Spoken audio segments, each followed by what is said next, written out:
Hello. Today we are going to talk about writing a body paragraph with a counter argument.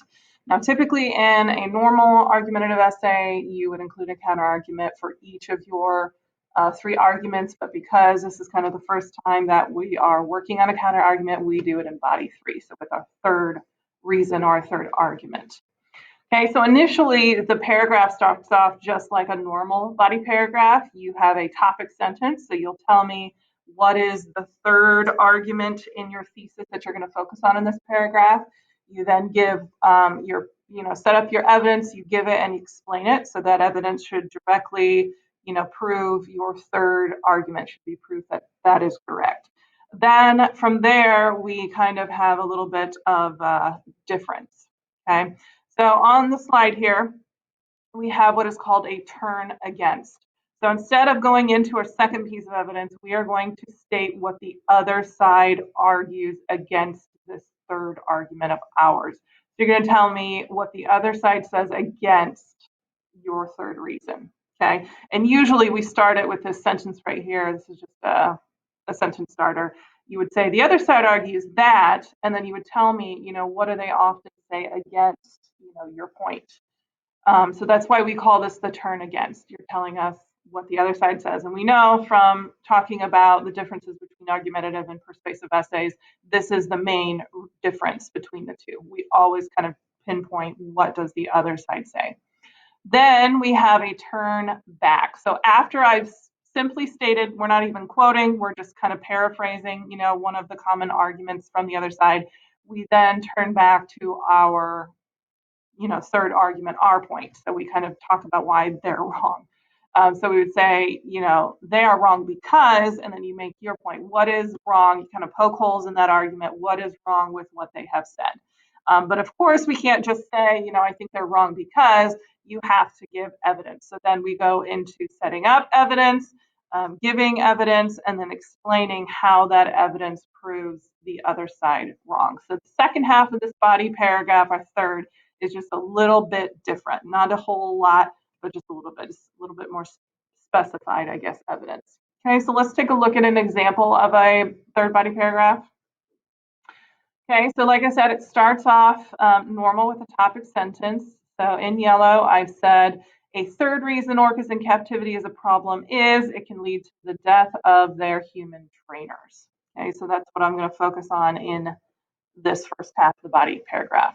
Then I set it up. I say the documentary Blackfish details the life of Tilikum the orca, who spent his entire adult life in captivity and killed 3 people. So I've told you where I got this information from, which was the documentary. And then I kind of go into the evidence. Now this, obviously, I have paraphrased.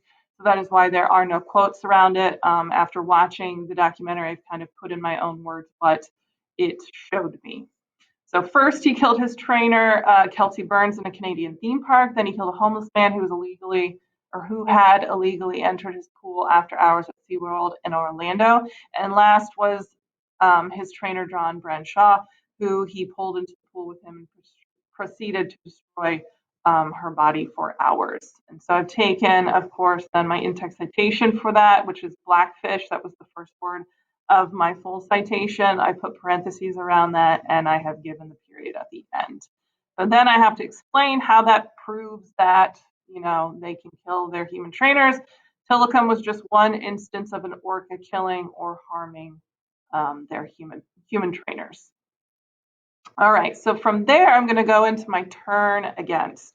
So in purple, I have stated what SeaWorld or, whoever you want to quote, but in my instance, it's SeaWorld, what they often say in an argument against my point.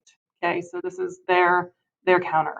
So according to SeaWorld and other theme parks and aquariums who have orcas and other marine life in captivity, having them in this environment allows researchers to monitor and observe their actions to help build an understanding of their species.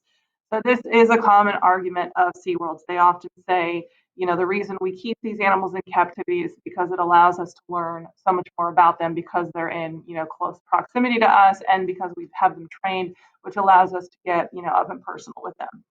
So then I do my turn back. So now I'm going to say they're wrong, and I say it this way. This is an inaccurate statement. then I have to set up and give my evidence. So I'm looking specifically at the purple to give evidence to dispute this.